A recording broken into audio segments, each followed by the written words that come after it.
권석창이라고요. 그 지역구 국회의원인데 자유한국당이에요. 현장에 무단으로 감식하고 있는 중간에 무단으로 들어가려고 해요. 그러니까 거기를 통제하고 있는 경찰이 못 들어가십니다라고 막았어. 그러니까 전화기를 막 돌려. 왜 못 들어가게 하냐고 항의를 해. 그리고 들어가요. 가족들도 거기에 지금 통제가 안 되면 예. 증거랄까 이런 것들이 훼손될 수 있기 때문에 그렇죠. 화재 원인을 지금 파악해야 되니까. 출입 통제를 시켜놓고 있는 상황에서 나 국회의원이야 하고 들어가는 행태는 뭐예요? 진짜 무식한 짓이에요. 그러니까 밖에서 대기하면 돼. 예. 근데 이 사람이 왜 갔겠어요? 그 안에서 하지 말아야 될 짓을 한 게 그 목적이었어요. 인증샷. 사진 찍었. 예, 인증샷. 제천 화재에 대한 수많은 논란들이 이야기되고 있는데 제가 앞부분을 다시 한번 정리할게요. 논란들 중에 가족의 죽음 앞에 평정심을 가질 수 있는 저는 유족은 없다고 생각해요. 예. 어떤 논란으로 극심하게 쌓이게 되면 그들이 때로는 적이 되는 경우도 있습니다. 그런 논란을 만들지 않는 것이 저는 언론의 역할이라고 생각하고요. 어제 이낙연 총리가 했던 말이 기억이 나는데 고생한 소방관들을 억울하게 만들어버리는 것도 잘못된 거다. 뭐 이런 이야기는 수없이 많은 지금 논란이 있어요. 그래서 한번 아주 차갑게 한번 정리를 한번 해보자는 거예요. 그 제천 화재 참사의 건물주와 관리인이 구속됐거든요. 저는 결정적으로 소방관들이 출동해가지고 골든타임을 놓쳤다, 뭐를 했다, 뭘 사다리차를 어쨌다 이런 것들은 다른 문제라고 생각해요. 서로 간에 실드가 가능하다는 거지. 어떤 열악한 환경, 숫자. 예, 예. 근데 결정적인 건 저는 이렇게 봐요. 스프링클러가 작동되지 않았다는 게 가장 큰 문제일 수 있어요. 꺼놨다는 거죠. 네. 스프링클러를 끄는 이유 중에 하나가 그것으로 인해 생기는 불편함들 때문에 그런 걸 거예요. 갑자기 막 작동을 한다든지 아니면 누수가 발생했다든지 예. 그런 이유로 꺼놔버리면은 이건 방법이 없는 거라고 생각이 들거든요. 그게 첫 번째고 두 번째는 불법 증축. 이 부분도 그 안에 차 있는 연기가 이렇게 옥상이나 이런 데를 통해서 나갈 수 있는 방법이 다 사라져버린 상태가 됐더라고요. 예, 옥상에 개방되어 있어서 연기가 빠져나갔어야 되는데 통로를 통해서 옥상의 불법 증개축으로 인해서 막혀 있었죠. 그래서 연기가 빠져나가지 못하고 건물 내에 정체했던 것이 가장 큰 원인 중에 하나라고. 옥상으로 올라가는 통로가 아예 없었다는 거예요? 옥상 위에 2개 층을 증축을 했어요. 아. 그래서 7층 건물이 9층이 되는 상황이 벌어졌고요. 그것도 준공 후에 2년 있다가 2개 층을 증축을 해요. 그래서 거기 옥상 부분에 기계실 같은 것이 또 있는데 그것을 살림 용도로 바꿔요.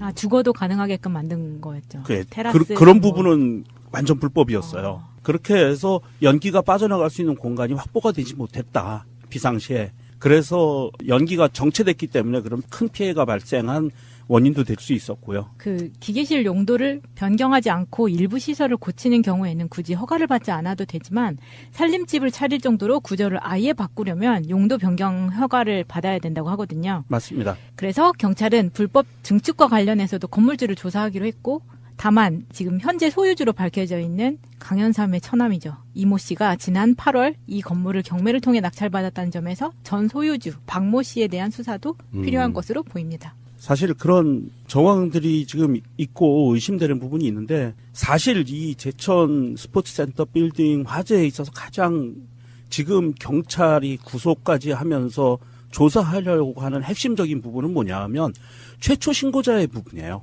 최초 신고자가 오후 3시 53분에 전화를 합니다. 그로부터 3분 동안 7건의 신고가 접수가 돼요.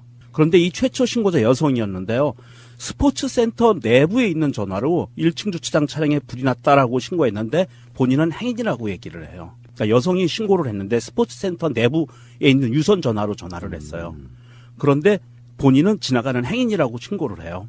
그렇게 119에 신고가 되고 그때 건물주는 소화기를 들고 소화를 시도하다가 고장이 나서 포기를 했다고 해요. 아, 소화기가 고장이네. 네, 그것도 소화기 관리가 안 3개가 됐다는 작동이 되지 않아서 진화를 더 이상 할 수 없었다라고 포기를 했다고 하고 그리고 8층까지 올라가면서 대피하라고 얘기하고 7층에 발코니로 대피했다가 소방관들한테 구조가 돼요. 7층에서. 자, 그런데 최초에 전화한 사람이 누구였는지가 밝혀지는 게 왜 중요하냐면 이때 당시에 3시 54분 3초에서 4초께 1층 주차장 천장에서 불덩어리가 차량으로 떨어지는 게 CCTV에 찍혀요.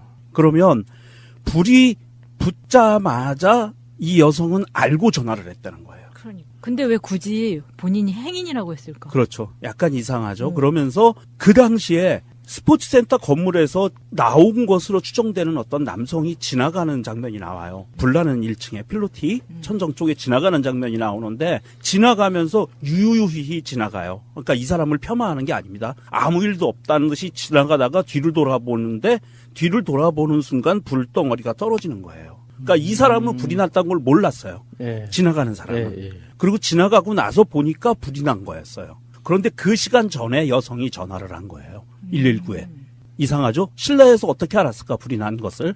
지금 이 부분이 가장 핵심 골이라고 봐요. 그러면 경찰이 지금 조사해야 될. 방화라고 방화. 인식이 될 수 있는 거예요? 모르겠어요. 이게 시간대가 어. 정말 잘못 엉클어졌으면 제가 말씀드린 거는 그냥 해프닝에 불과한데 이 시간대가 딱 맞는 거라고 하면 굉장히 좀 심각한 상황이 그러니까 벌어질 수가 있는 거예요. 거기 1층 그 천장의 구조물 그게 불에 타기 굉장히 쉬운 물질들이었고 1층 예. 그 천장 부분에 예. 불에 타기 쉬운 물질이었고 그 안에서 오늘 이전까지는 배관을 녹이기 위해서 이렇게 줄 예. 감는 거 있잖아요. 예. 예, 그 녹이기 위한 줄 감는 전기를 이용해서 거기에서 스파크가 튄 거 아니냐라고 얘기를 했었는데 지금 현재 확인된 사실로는 난방용 조명기구가 여러 개 있었대요. 그게 발견이 됐고 무슨 말씀이냐 우리 이렇게 사무실 같은 데 보면 이렇게 불 들어오는 빨간색 예, 원적외선 예, 같은 예. 그런 거 있잖아요. 예.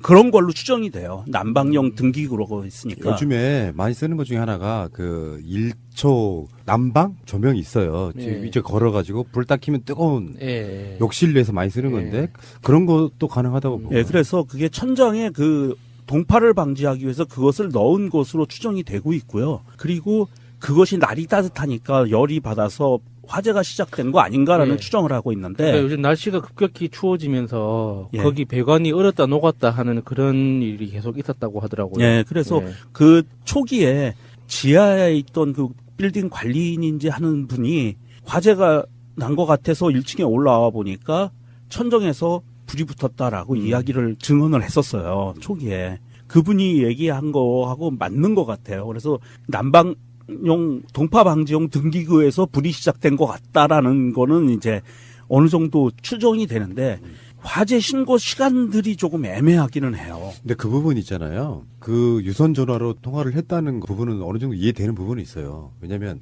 신고자의 인적 사항을 다 말해야 될 경우에는 그냥 일반 행인이라고 말할 수 있다. 이 부분은 큰 문제가 되는 것 같지는 않습니다. 그 부분은 그 큰 문제는 아닌데 그냥 귀찮으니까 그렇게 그럴 얘기하는데 실내에 있던 분들이 어떻게 리얼타임으로 화재가 난 것을 알았을까? 그걸 알았는데 왜 대피하란 말을 안 했을까 이것도. 빌딩 소유주 사장님이 밖에서 외쳤다 그래. 여성 목욕탕이라 들어갈 수가 없고 남자니까 그렇게 소리쳐서 대피하라고는 얘기를 했다. 2층에 그렇게 이야기가 지금 나오고 있는 상황이고요. 많은 인명피해가 난 바로 그런 사건이고요. 이런 사건은 가장 중요한 게 뭐냐면 이것도 일종의 오랜 세월 동안의 적폐거든요. 예.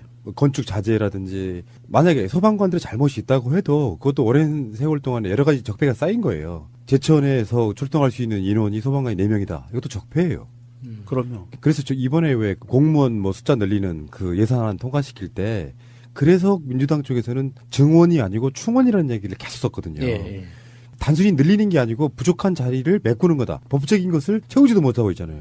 근데 보수 야당들 입장에서는 그런 얘기잖아요. 불도 안 날 건데 예산을 투입해서 월급 줄 이유가 없다. 이렇게 사실 그렇게 말을 한 거거든요. 근데 진짜 그 정말 적절하더라고요. 우리 김민석 원장님 하신 말씀이 어제 방송에서 북한이 안 쳐들어올 건데 군인은 그건 왜 훈련시키냐고 똑같은 논리라는 거죠. 그렇죠. 예. 자, 그런데 그렇게 돼서 그런 것들이 시스템적으로 바꿔내는 게 더 중요해요. 근데 누구는 누구를 실드 쳐야 하고 누구는 공격해야 되고 이렇게 급격한 논란으로 번지는 걸 누가 하고 있냐면 보수 언론과 야당이 하고 있는 거예요. 이 짓을. 왜? 일단 세월호 참사에 대한 니들 또 다른 게 없네. 지금 계속해서 나오는 논평들이랄까 발언들이 다 그런 식으로 나오고 있고요. 그리고 뉴스도 다시 한번 말씀드리는데 제가 뉴스 보고 경악해서 아예 그 부분을 빼버렸는데요. 유족들이 격앙돼서 대통령한테 하는 말이 여과 없이 그냥 그것도 생방송도 아니고 편집돼서 자기들이 만들어낸 꼭지로 나가요. 와, 이거 정말 악랄한 놈들이다. 어떤 극명하게 뭔가 대립전선을 만들어 놓잖아요. 그러면 그분들 케어하기가 힘들어요. 돌아가신 분들에 대한 기본적인 케어는 전 돼야 된다고 생각하고요. 그 가족에 대해서. 어쨌건 홍준표도 그렇고 장제원도 그렇고 대표적으로 이 두 썩은 입들이 하는 말도 정말 가관입니다. 특히 장제원 같은 경우 이런 얘기했죠. 박수현 청와대 대변인이 이제 페이스북에 올린 글이 여러분 다 보셨을 거라고 보는데 문재인 대통령이 돌아오실 길에. 예, 흐느꼈다 이런 느낌 이야기를 했어요. 그게 흐느꼈다, 그러니까 그들 입장에서 보면 흐느낀 것이 뭐 그렇게 대수냐 이렇게 생각할지 모르겠지만, 저는 그런 얘기 하나 드리고 싶네요. 세월호 사건도 그런 상황에서 유가족들 입장에서는 무슨 소리인지 할 수 있어요. 예. 근데 그거를 박근혜는 피했단 말이죠. 그것도 단상 위에 올라가서 무릎 꿇고 있는 엄마에 대해서 어떻게 되겠습니까? 문재인 대통령 유가족들마다 무릎 꿇고 다 위로를 했어요. 상욕을 들으면서 대통령이. 예. 우리 입장이 되게 민망하잖아요. 죄송하고. 근데 그렇게라도 해야 그분들 입장에서 시간이 좀 지난 뒤에라도 그래도 문재인 대통령은 또는 국가는 우리를 보호하고 있구나. 내 이야기를 들어주고 있구나라는 그 생각을 할 거라는 문 대통령의 생각인 거예요. 여기라도 들어주는 게 예. 대통령이다. 예. 근데 솔직히 말씀드려서 문재인 대통령 이 점 정말 좋은 점이지만 한편으로 약간 좀 반대하는 부분도 있어요. 그러면 문재인 대통령이 사고 날 때마다 다 가야 돼요. 이런 부분에서는 조금 더 낮출 필요가 있다고 생각해요. 나중에 그런 인명사고가 또 났을 때 문재인 대통령 또 왜 안 왔냐의 문제가 생길 수 있다고 생각이 들거든요. 근데 이제 그건 다른 문제고. 그래서 문재인 대통령 참모로서 박수현 대변인이 그런 이야기를 올린 거에 대해서 비판이라는 게 이런 거예요. 박수현 대변인은 유가족의 울부짖음은 들리지 않는가? 이 자체가 사실 논리적으로 말이 안 되는 거예요. 그 유가족들의 울부짖음을 들으러 간 사람에 대한 상황 설명인데 그렇죠. 뜬금없이 왜 이런 질문이 나와야 되냐고. 장제원이 자유한국당 원내대표 경선 과정에서 대변인 그만두겠다고 했었죠. 한성교 의원이 맞아요. 막말하는 바람에. 진정성 없는 새끼. 예. 근데 왜 지금 와가지고 개소리를 이렇게 찌끄리고 있는지 모르겠어요. 그러니까 이 사람들은 진짜로 네. 그만두고 싶은 생각이 없어. 자리가 엄청 중요한 사람들. 유연히 생각해봐요. 라이언이랑 나타나가지고. 그리고 그 다음에 보면은 집권 8개월 만에 권력 주변이 아첨꾼들로 북적대는 걸 보니 이 정권의 미래도 썩 밝아 보이지는 않는다. 대형 참사 앞에서 대통령이 해야 할 일이 겨우 울먹이는 것인가? 대형 참사 앞에서 참모진이 해야 할 일이 오로지 대통령의 숨소리에 귀 기울이는 것인가? 이 말 속에서 자기들도 아청꾼들이었다는 거를 딱 인정하고 있죠. 이 정권도. 예. 아니 권력 주변에 지금 아청꾼이 누가 있나요? 박수현 대변인 보고 얘기한 건가요? 그렇죠. 그러면서 그때 그 이야기까지 했잖아요. 뭐 이승만 때 각하 그 얘기까지 지원하시겠습니다. 나왔어요. 그 얘기까지 했다고 이 사람이. 참나. 아 그게 무슨 아첨이야. 이게 공감력이 떨어져서 그런 거예요. 그러니까 정파 이런 걸 떠나가지고 사람이 많이 죽는 참사가 발생했어요. 한나라의 대통령이 진심으로 가서 무릎 꿇고 이야기를 다 들어줘요. 무슨 할 말이 있겠습니까? 예. 그게 어떤 적폐로 시작된 거 간에 국가 입장에서는 대통령 입장에서는 정말 죄송하고 미안한 거잖아요. 예. 그렇다고 욕을 먹지 않아야 된다고 생각하지는 않아요. 먹는 건 당연해. 대통령 말씀처럼. 근데 그 진정성을 갖고 같이 수습해 갈 생각은 안 해. 어떤 꼬투리가 있는가만 갖고 계속 공격을 해야 되는 거예요. 공감력 하나도 없어. 그러니까 꼬투리가 없는 꼬투리를 지금 만들어내서 이렇게 억지를 부리는 거잖아요. 그러니까 이렇게 따지자면 실제로 이명박 때 어떤 규제가 풀렸다는 부분들까지 다 따지면 이 사람들은 아예 입을 꼬매버려야 된다니까? 용접을 해버리고 싶어요. 그래서 건물 쉽게 짓고, 왜냐하면 그들 정책이 그런 거였었거든요. 예. 건물 쉽게 짓고 부동산 품 계속 옮겨야 되기 때문에 건물 신축하고 증축하는데 돈이 많이 들어가면 안 돼. 그러니까 쉽게 다 허가해주고 막 이런 부분들이 예전부터 오랫동안 내려온 어떤 상황들이에요. 그러면 이게 대통령 입장에서 반대로 말이에요. 비판은 이렇게 할 거야. 반대면 반대는 항상 그런 거야. 안 갔어 아직까지. 대통령은 국민의 목소리에 기울이지 않는가라고 공격할 것이고 가서 눈물도 안 흘리고 그냥 묵묵하게 돌아왔다면 대통령은 공감력이 떨어진 사람이라고 공격할 것이고 뭐 어쩌라는 거니. 에휴, 씨. 이러나 저러나 욕은 똑같이 할 거고요. 덮으려고 하는 대통령하고 진심으로 수습하려고 하는 대통령은 다르다고 생각이 드는데 특히나 대역 썼던 할머니도 썼었잖아요. 박근혜는. 예. 저는 그런 장면을 연출하면서까지 덮으려고 애썼던 정부하고는 질적으로 다르지 않나 싶습니다. 예. 권석창이라고요. 그 지역구 국회의원인데 자유한국당이에요. 현장에 무단으로 감식하고 있는 중간에 무단으로 들어가려고 해요. 그러니까 거기를 통제하고 있는 경찰이 못 들어가십니다라고 막았어. 그러니까 전화기를 막 돌려. 왜 못 들어가게 하냐고 항의를 해. 그리고 들어가요. 가족들도 거기에 지금 통제가 안 되면 예. 증거랄까 이런 것들이 훼손될 수 있기 때문에 그렇죠. 화재 원인을 지금 파악해야 되니까. 출입 통제를 시켜놓고 있는 상황에서 나 국회의원이야 하고 들어가는 행태는 뭐예요? 진짜 무식한 짓이에요. 아니, 이 사람 이력을 찾아보니까 해외 유학파더라고요. 거의 박사급 학력을 갖고 있는 사람인데 이렇게 무식한 짓을 너무 쪽팔려요, 진짜. 이런 사람이 국회의원이라는 게. 그게 누가 봐도 보통 우리 그 미드 유행하면서 요즘도 우리나라 수산물도 잘 만들어지잖아요. 그러면 어떤 사고가 났을 때 그 현장 보존이라는 게 얼마나 중요한 건지 웬만한 시청자들도 다 알거든요, 이제는. 그래서 어떤 뭐 살인 사건이 나든 화재 사건이 나든 사고가 나면 거기 현장 보존하고 과학수사대에서 어떤 결과가 나올 때까지는 그 철저하게 통제된다는 거는 다 상식이잖아요. 그러니까 밖에서 대기하면 돼. 예. 근데 이 사람이 왜 갔겠어요? 그 안에서 하지 말아야 될 짓을 한 게 그 목적이었어요. 인증샷. 그러니까. 사진 찍어. 예, 인증샷. 안철수가 그 옆에 몇 명을 거느리고 가서 그 건물을 배경으로 해서 일렬로 쭉 써서 마이크 대고 얘기하는 인증샷을 찍었어요. 그리고 났는데 이게 본인이 지역구인데 늦었잖아요. 화재 초기에 가가지고 뭔가 애쓰는 모습을 찍힌 것도 아니고 그러니까 뭔가 자기는 다른 샷을 만들어냈어야 되는 그렇지. 거예요. 의정활동 보고서 같은 거. 그렇죠. 거기에 화재 참사난 곳에 가서 원인 파악을 위해서 노력하고 있다. 그래서 뭐 이런 촬영이 금지된 현장 검증이 진행되고 있는 촬영이 금지된 심지어는 유가족분들도 그 협조를 하느라 촬영하지 않은 장소에 들어가서 인증샷을 찍은 거예요. 심하죠. 저는 한 발짝 더 들어가서 이 건물의 실소유주로 의심받고 있는 강현삼과 권석창은 고등학교 동문입니다. 아 그래요? 그래서 이 제천에서는 이 둘이 친한 게 되게 유명하다 그래요. 그리고 본인이 경찰 출신이기 때문에 그 권력을 이용해서 들어간 거잖아요. 그래서 이 안에 들어가서 뭔가 증거 물품이라던가 지금 강현삼도 그 건물 안에 진입을 할 수가 없는데 거기에 뭔가를 부탁받고 혹은 그런 짓을 하러 들어간 건 아닌가. 이분이 방송 한 1, 2년 만에 음모론자가 다 되셨네. 뭐 그럴 수는 있지. 근데 그건- 의심을 할 수는 있어요. 뭐 이게 보통 자유한국당 부류의 대표적인 모습이기도 하고요. 네. 이 사람만 그러는 것도 아니고. 그리고 예전에 왜 인증샷이라고 하는 게 그들한테는 생명 같은 걸 수도 있어요. 보통 보면은 뭐 세월호 관련해가지고 그 목포 신안 같은 데 가서 무슨 자랑하듯이 사진 찍고 오는 그런 모습은 진짜 아니라고 보고 이렇게 포즈를 취해서 하는 뭐 사진 찍는 거 말고요. 자연스럽게 뭔가를 하는 상황에서 사진이 찍히는 정도까지는 나쁠 수 없다고 보는데 기념수 사진 이런 느낌으로 사진 찍지 말라는 거예요. 정말 명백하게 상식 밖의 짓이죠. 누구나 다 아는 건데. 나온 것으로 추정되는 어떤 남성이 지나가는 장면이 나와요. 불나는 1층에 필로티 천정 쪽에 지나가는 장면이 나오는데 지나가면서 유유히 지나가요. 그러니까 이 사람을 폄하하는 게 아닙니다. 아무 일도 없다는 듯이 지나가다가 뒤를 돌아보는데 뒤를 돌아보는 순간 불덩어리가 떨어지는 거예요. 그러니까 이 사람은 불이 났다는 걸 몰랐어요. 예. 지나가는 사람은. 예. 그리고 지나가고 나서 보니까 불이 난 거였어요. 그런데 그 시간 전에 여성이 전화를 한 거예요. 119에. 이상하죠? 실내에서 어떻게 알았을까 불이 난 것을.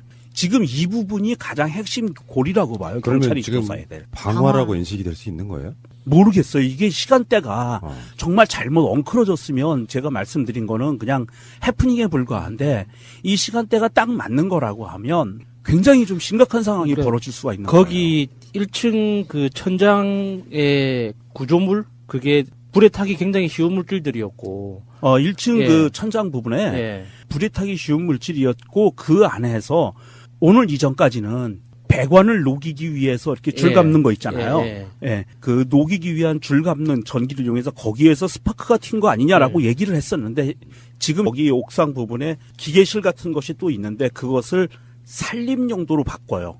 아, 죽어도 가능하게끔 만든 거였죠. 테라스. 그런 뭐. 부분은 완전 불법이었어요. 그렇게 해서 연기가 빠져나갈 수 있는 공간이 확보가 되지 못했다. 비상시에. 그래서 연기가 정체됐기 때문에 그런 큰 피해가 발생한 원인도 될 수 있었고요. 그 기계실 용도를 변경하지 않고 일부 시설을 고치는 경우에는 굳이 허가를 받지 않아도 되지만 살림집을 차릴 정도로 구조를 아예 바꾸려면 용도 변경 허가를 받아야 된다고 하거든요. 맞습니다. 그래서 경찰은 불법 증축과 관련해서도 건물주를 조사하기로 했고 다만 지금 현재 소유주로 밝혀져 있는 강현삼의 처남이죠. 이모 씨가 지난 8월 이 건물을 경매를 통해 낙찰받았다는 점에서 전 소유주 박모 씨에 대한 수사도 필요한 것으로 보입니다. 사실 그런 정황들이 지금 있고 의심되는 부분이 있는데 사실 이 제천 스포츠센터 빌딩 화재에 있어서 가장 지금 경찰이 구속까지 하면서 조사하려고 하는 핵심적인 부분은 뭐냐 하면 최초 신고자의 부분이에요.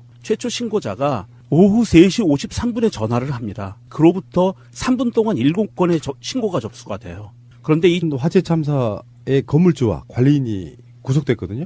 저는 결정적으로 소방관들이 출동해가지고 골든타임을 놓쳤다, 뭐를 했다, 뭘 사다리차를 어쨌다 이런 것들은 다른 문제라고 생각해요. 서로 간에 실드가 가능하다는 거지. 어떤 열악한 환경, 숫자. 예, 예.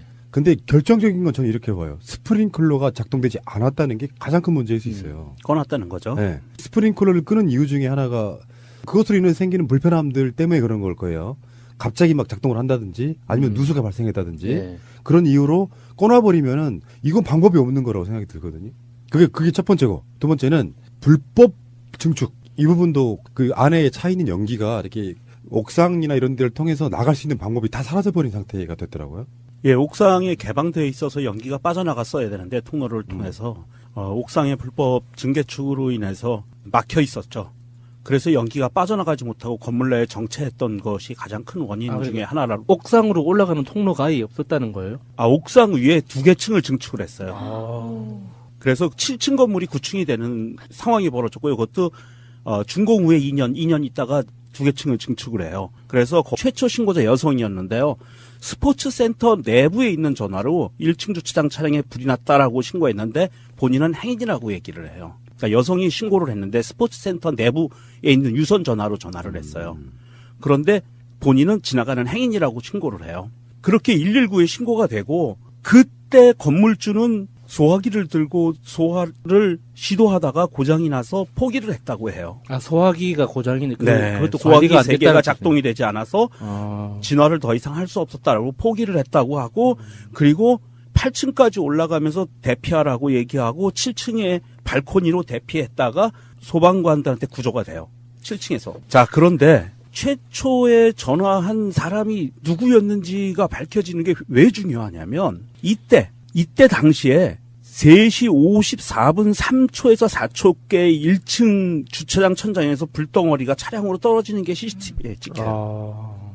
그러면 불이 붙자마자 이 여성은 알고 전화를 했다는 거예요. 그러니까. 근데 왜 굳이 본인이 행인이라고 했을까? 그렇죠. 약간 이상하죠. 그러면서 그 당시에 스포츠센터 건물에서 권석창이라고요. 그 지역구 국회의원인데 자유한국당이에요. 현장에 무단으로 감식하고 있는 중간에 무단으로 들어가려고 해요. 그러니까 거기를 통제하고 있는 경찰이 못 들어가십니다라고 막았어. 그러니까 전화기를 막 돌려. 왜 못 들어가게 하냐고 항의를 해. 그리고 들어가요. 가족들도 거기에 지금 통제가 안 되면 예. 증거랄까 이런 것들이 훼손될 수 있기 때문에 그렇죠. 화재 원인을 지금 파악해야 되니까. 출입 통제를 시켜놓고 있는 상황에서 나 국회의원이야 하고 들어가는 행태는 뭐예요? 진짜 무식한 짓이에요. 그러니까 밖에서 대기하면 돼. 예. 근데 이 사람이 왜 갔겠어요? 그 안에서 하지 말아야 될 짓을 한 게 그 목적이었어요. 인증샷. 그러니까. 사진 찍어. 예, 인증샷. 제천 화재에 대한 수많은 논란들이 이야기되고 있는데 제가 앞부분을 다시 한번 정리할게요. 논란들 중에 가족의 죽음 앞에 평정심을 가질 수 있는 저는 유족은 없다고 생각해요. 어떤 논란으로 극심하게 쌓이게 되면 그들이 때로는 적이 되는 경우도 있습니다. 그런 논란을 만들지 않는 것이 저는 언론의 역할이라고 생각하고요. 어제 이낙연 총리가 했던 말이 기억이 나는데 고생한 소방관들을 억울하게 만들어버리는 것도 잘못된 거다. 뭐 이런 이야기는 수없이 많은 지금 논란이 있어요. 그래서 한번 아주 차갑게 한번 정리를 한번 해보자는 거예요. 그 제천